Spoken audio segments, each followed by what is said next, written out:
دوستو امید ہے آپ سب خیریت سے ہوں گے۔ پریزیڈنٹ بائیڈن نے پرسوں پہلی تقریر کی اپنی خارجہ پالیسی کے حوالے سے، اور تقریباً آپ کہہ لیجئے 20 منٹ کی تقریر تھی یہ، اور میں بڑے غور سے اس تقریر کو سن رہا تھا۔ اور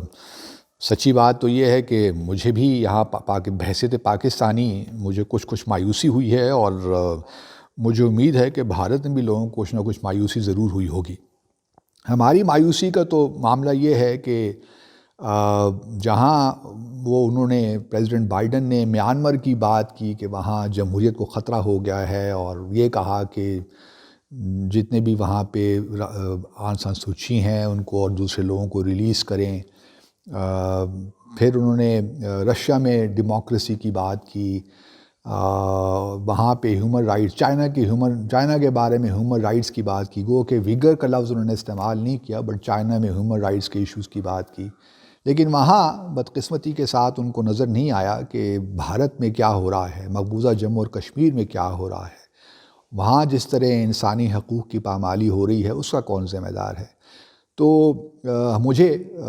میں تو افسوس ہوا کہ بھئی پریزیڈنٹ بائیڈن نے کتنا کنوینئنٹلی جموں اور کشمیر کو نظر انداز کر دیا، اور بھارت میں جو کچھ ہو رہا ہے خاص طور پہ صرف مقبوضہ جموں اور کشمیر میں نہیں، باقی بھی پورے بھارت میں جو کچھ ہو رہا ہے ہمارے سامنے ہے۔ لیکن پریزیڈنٹ بائیڈن نے اس پہ توجہ نہیں دی، یا ان کو مینشن کرنا مناسب نہیں سمجھا، اور چونکہ وہ لکھی ہوئی تقریر تھی اس لیے جو بھی باتیں تھیں وہ بڑی انہوں نے اسٹیٹ ڈپارٹمنٹ نے یا وائٹ ہاؤس نے مل کے ہی جو کہنا تھا انہوں نے کہہ دیا۔ دوسری طرف بھارت میں بھی میرے خیال میں تھوڑی بہت مایوسی ہوگی، کیونکہ صدر بائیڈن نے بہت سے صدور سے اور وزراء اعظم سے ٹیلی فون پہ بات چیت کی ہے، لیکن اس میں بھارت شامل نہیں ہے، اور تقریر میں ایک دفعہ بھی بھارت کا ذکر نہیں ہوا، کہیں بھارت کا نام نہیں آیا، پاکستان کی طرح بھارت کا بھی نام نہیں آیا، اور پھر دوسری طرف افغانستان کا بھی کوئی ذکر نہیں ہے اس میں، کہ افغانستان میں شاید یہ اس وجہ افغانستان کا چلے میں سمجھ سکتا ہوں کہ ایک ریویو پروسیس سے گزر رہے ہیں کہ آیا فوجیں رکھنی ہیں نہیں رکھنی، لیکن بہرحال افغانستان کا بھی کوئی ذکر نہیں کیا۔ دوسری طرف ایک اور بڑی امپورٹنٹ بات یہ ہوئی کہ یمن میں جو ہوتیز ہیں، جو کہ پریزیڈنٹ ٹرمپ نے ان کو ٹیرر ڈیزگنیٹ کر دیا تھا، وہ انہوں نے ریووک کر دیا ہے، تاکہ ہیومینیٹیرین ایڈ وغیرہ وہاں پہنچ سکے۔ اور سعودی عرب کے حوالے سے بھی کوئی اتنے اچھے انہوں نے گو کہ یہ کہا ہے کہ وہ سعودی عرب کی ٹیریٹوریل انٹیگریٹی اور ساورینٹی کے ضامن ہیں، اور وہ انشور کریں گے کہ جو ایران کی پراکسیز ہیں وہ وہاں پہ ان پہ کوئی حملہ نہ کریں۔ تو اس حوالے سے سعودی عرب کا جہاں تک معاملہ ہے، ان کو عام سیلز فی الحال روک دیے، وہ بھی ریویو کر رہے ہیں جو کمٹمنٹ پریزیڈنٹ ٹرمپ نے دی تھی۔ اسی طرح ایران کے حوالے سے ایران کے نیوکلیر پروگرام کی بھی کوئی بات نہیں کی کہ آیا وہ جو نیوکلیر ڈیل ہے اس میں واپس جائیں گے نہیں جائیں گے، کیونکہ اس وقت بات ہو رہی ہے کہ joint comprehensive plan of action plus کی بات ہو رہی ہے، جو کہ ایران کہتا ہے کہ وہ اس کے لیے تیار نہیں ہے۔ پہلے یو ایس واپس آئے نیوکلیر ڈیل میں، اس کے بعد پھر اگر کوئی سیپریٹ ڈیل اور کرنا چاہتے ہیں تو وہ بھی ہم کر لیں گے۔ اب دیکھنا یہی ہے کہ یمن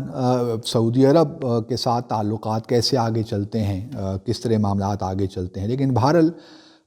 پریزیڈنٹ بائیڈن کی جو تقریر تھی اس میں کلائمیٹ چینج کے حوالے سے انہوں نے بات کی، وہ واپس خیر وہ آ گئے ہیں پیرس ایکارڈز جو ہے، اس کے بعد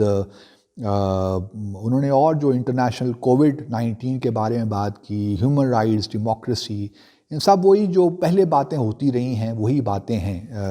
جو پریزیڈنٹ اوباما نے بھی کی ہیں، کوئی خاص بات نظر نہیں آئی۔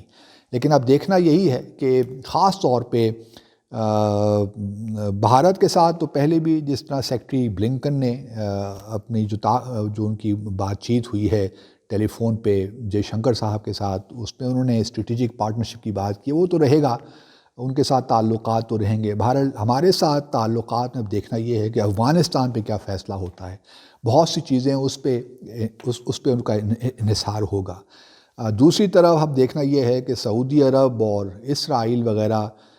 گلف کنٹریز کے ساتھ جو ایک پروسیس ٹرمپ صاحب نے شروع کیا تھا وہ کس حد تک آگے جاتا ہے۔ اب یمن کی حد تک تو لے کر سعودی عرب کے لیے کچھ نہ کچھ پریشانی کا باعث تو ہوگی، لیکن میرا اپنا خیال یہی ہے کہ ایونچولی اسرائیل جو ہے وہ کسی نہ کوئی رول پلے کرے گا سعودی عرب اور گلف کنٹریز کے ساتھ تعلقات کو ٹھیک کرنے میں، اور اسرائیل کی یہ بھی کوشش رہے گی کہ جو یو ایس ہے وہ نیوکلیر ڈیل کو دوبارہ جوائن نہ کرے، جس طرح میں نے پہلے بھی ایک دفعہ کہیں کہا تھا۔ اب وہ کس طرح یہ ساری چیزیں ہوتی ہیں، یہ ایک بہت بڑا چیلنج ہے یو ایس کی ڈپلومیسی کے لیے۔ پھر چائنا کے ساتھ تعلقات، بہت سی چیزوں کا انحصار چائنا کے ساتھ تعلقات پہ ہوگا۔ اب وہ کس طرح کس حد تک، لیکن بات وہی آ کے رک جاتی ہے کہ پریزیڈنٹ بائیڈن نے تو کہا کہ چائنا پہ ہم یہ پریشر رکھیں گے، لیکن جہاں ہمارے انٹرسٹ ہوں گے ہم ان کے ساتھ مل کر بھی کام کریں گے۔ تو اس کا مطلب ہے نیشنل انٹرسٹ آبویسلی وہ ڈومینیٹ کرتے ہیں ہر ملک کے، تو وہی فارن پالیسی کا بنیادی محور جو ہے وہ ہر ملک کے اپنے اپنے انٹرسٹ ہیں۔ رشیا پہ بھی دیکھیے، انہوں نے الیکسی نوالنی جو ہیں، جو ابھی ریسنٹلی جرمنی میں زیر علاج تھے اور واپس آئے، ان کو اریسٹ کر لیا۔ تو سبھی لوگ حیران ہیں کہ رشیا میں بھی بہت بڑے پیمانے پہ احتجاج وغیرہ ہو رہا ہے۔ تو اس کے بارے میں بھی انہوں نے بات کی کہ بھئی اب ہم رشیا کو یہ کرنے نہیں دیں گے کہ وہ ہماری انٹرنل پالیٹکس میں بھی انٹرفیئر کرے،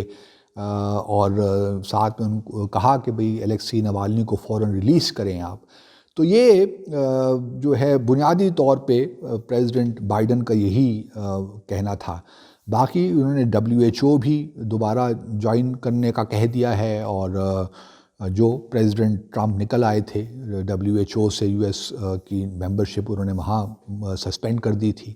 اب دوبارہ جائیں۔ تو اب کووڈ-19 پہ دیکھتے ہیں کس طرح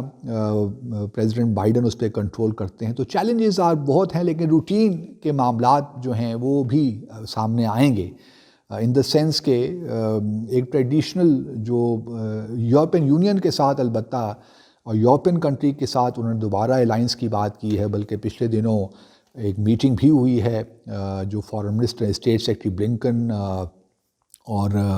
جرمنی، فرانس اور برٹش فارن منسٹرز کے چاروں کے درمیان،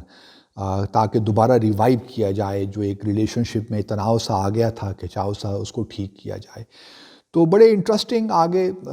مہینے آنے والے ہیں، سال آنے والے ہیں، لیکن پاکستان البتہ میں کچھ زیادہ بھارت میں بھی یہی حالات ہیں، لیکن بھارت کو ایک اطمینان ضرور ہوگا کہ کشمیر کا ذکر نہیں کیا گیا، جو اس وقت فارمرز کا جو کسانوں کا جو پروٹیسٹ ہو رہا ہے اس کا بھی ذکر نہیں کیا، لیکن ساتھ ساتھ یہ بھی بڑی زبردست بات ہوئی کہ کوئی انڈیا کا ذکر تک نہیں آیا پوری تقریر میں۔ خیال تو یہی تھا کہ اب چونکہ اسٹریٹجک پارٹنرشپ ہے تو شاید بھارت کا بھی خاص ذکر کیا جائے اس ریجن کے حوالے سے، لیکن اس پہ کوئی بات نہیں ہوئی۔ تو یہ کچھ تھوڑا بہت بھارت وزیر اعظم مودی کے لیے بھی میرے خیال میں تھوڑا سا ہے کہ شاید پریزیڈنٹ بائیڈن ہیومن رائٹس کی بات ابھی اگر نہیں کی تو شاید بعد میں ان چیزوں کو زیادہ وہ سامنے لے کر آئیں۔ تو interesting days are ahead, we are keeping our fingers crossed. Thank you very much.